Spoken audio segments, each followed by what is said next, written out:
Alors bonjour, on se retrouve pour une nouvelle vidéo. Donc c'est une vidéo assez spéciale parce que ce n'est pas, je ne pense pas que c'est le contenu que je vais mettre habituellement sur ma chaîne. Je comptais même pas faire des vidéos en français, mais je me suis dit que cette vidéo-là était l'occasion. J'ai vu qu'il y avait très peu de vidéos sur le sujet, du moins en français, et je me suis dit que c'était l'occasion pour ceux qui ne parlent pas anglais, ou bien pour ceux qui ont la flemme de regarder 40 minutes de vidéo. Disclaimer, je tiens à préciser que je suis objective. Je suis aucun des deux particulièrement. Why the fuck you lying?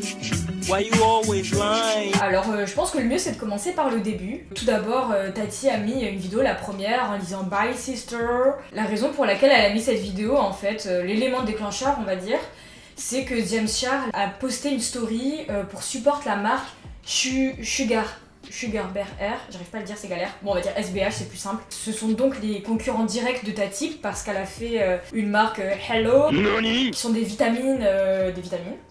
Et Sugar Bear Air, ils font des vitamines aussi, et aussi pour les cheveux, et c'est une marque assez connue quand même sur les réseaux sociaux. James Charles a dit qu'en fait il avait fait ça parce qu'il était à Coachella, et il avait des VIP tickets et non des artist tickets, et les VIP il est un peu mélangé parce qu'il y a pas, enfin n'importe qui peut se procurer ces tickets. Et il a dit que ça commençait direct à devenir pas très... Enfin que ça a été un peu dangereux, et donc Nikita Dragun lui a dit que SBH lui avait fourni en gros la sécurité et les tickets artistes. James Charles était venu avec des amis etc. et qui voulait quand même aller au festival, il n'avait pas d'autre choix et il a contacté SBH qui ont été assez réactifs. Et donc en échange de ça, ils lui ont proposé une story. Et donc il montre tout l'échange qu'il a eu avec eux, et c'était bien le cas en fait, il avait pas menti. La compagnie lui dit bien lundi tu mets sur ta story et nous on te donne les tickets et on s'occupe de ta sécurité. Tati avait dit que c'était un mensonge, etc. Deuxième élément, Tati a dit que James Charles ne l'avait pas contacté ni rien, qu'il avait mis sur sa story, etc. Alors que James Charles montre en gros des screenshots et qu'il lui avait dit je suis vraiment désolée, j'ai pas eu le choix, je l'ai fait pour ça, donc toutes les raisons pour lesquelles il a expliqué dans la vidéo, qu'on voit qu'il a harcelé, non mais littéralement il lui avait dit des pavés pas possibles pour lui dire désolé maman et tout.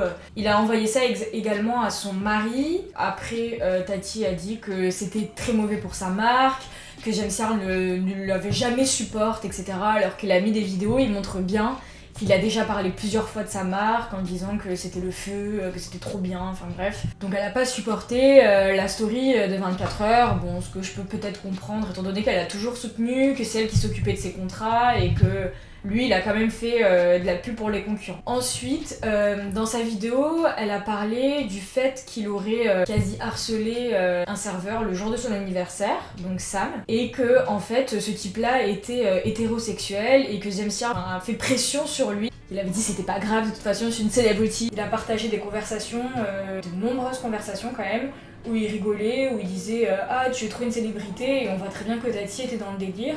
Donc c'était un délire qu'ils avaient entre eux et même qu'il avait avec pas mal de potes. Et elle l'a utilisé de manière négative, en gros pour l'utiliser contre lui, alors que c'était quelque chose qu'il utilisait déjà pour rire et qu'elle était elle-même dans le délire. Et donc James Charles a partagé les conversations qu'il a eues avec lui, et on voit bien que en fait James Charles avait voulu avoir le numéro de ce serveur qui s'échangeait pas mal de regards pendant la soirée, mais étant donné qu'il était sur son lieu de travail, il avait pas le droit de le communiquer.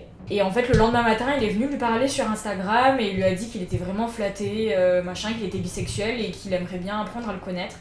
Et donc James Charles l'a invité dans sa chambre d'hôtel et il lui a dit on pourra regarder un film et tout, y a pas de souci. Et il lui a dit mais je suis vraiment pas à l'aise, j'ai jamais eu d'expérience avec un homme. Et James Charles lui a dit y a pas de souci, je te force pas, j'ai juste envie qu'on passe des moments ensemble, tu me dois rien, enfin bref. Donc il est venu à son hôtel, ils ont regardé un film, ils se sont embrassés. Et là il y a Sam qui a dit mon dieu, c'était le type qui embrasse le moins bien, la pire expérience de ma vie, enfin bon bref même ça, je trouve pas ça ok de bully quelqu'un sur internet de la sorte. Après ils ont continué à se parler, Sam du coup a envoyé un message à James Charles en disant en fait tu avais raison, je suis gay, est-ce qu'on peut se voir, etc. Et James Charles lui a dit j'ai besoin de temps, je vais prendre mon temps, machin. Même Sam le dit lui-même qu'il était consentant, qu'il avait dit oui, parce que James Charles lui a proposé de l'embrasser en fait et il lui a répondu oui, donc on voit bien que c'était deux adultes consentants. En plus, faut pas oublier que James Charles, il a 19 ans et que, enfin, je sais pas, après dans sa vidéo, il dit qu'il est vierge, qu'il a pas eu vraiment d'expérience, qu'il était assez immature sur le sujet. Il y a eu pas mal de personnes qui se sont prononcées et qui ont inventé des histoires à son sujet. Par exemple, il y a une personne qui avait fait croire que James Charles avait touché quelqu'un, qu'en gros, il avait agressé quelqu'un sexuellement. Et cette personne, elle s'est ensuite excusée et elle a dit qu'elle avait supprimé, que c'était une expérience et qu'elle voulait voir comment les gens pourraient croire ce qu'elle dirait, etc. Donc on voit vraiment les proportions énormes que ça peut prendre sur internet. Ensuite il y a le cas Jeffree Star, donc, qui apparemment prépare une vidéo. Alors lui, carrément, il lui a envoyé plein de messages. Au début il ne répondait pas à James. Du coup il y a Jeffree Star qui lui a envoyé qu'en gros c'était une menace pour la société, que c'était il lui a envoyé des messages assez flippants un peu, je trouve. Il lui a dit qu'il allait contacter ça, machin, qu'en gros il allait avoir ce qu'il méritait, James Charles. Donc voilà, il a un peu spammé. On attend la version de Jeffree Star, même si bon, Jeffree Star, il a fait pas mal d'erreurs quand il était jeune et il a eu la chance que les gens lui accordent le bénéfice du doute et je pense que ce serait bien d'appliquer aux autres ce qu'on aime qu'on nous applique.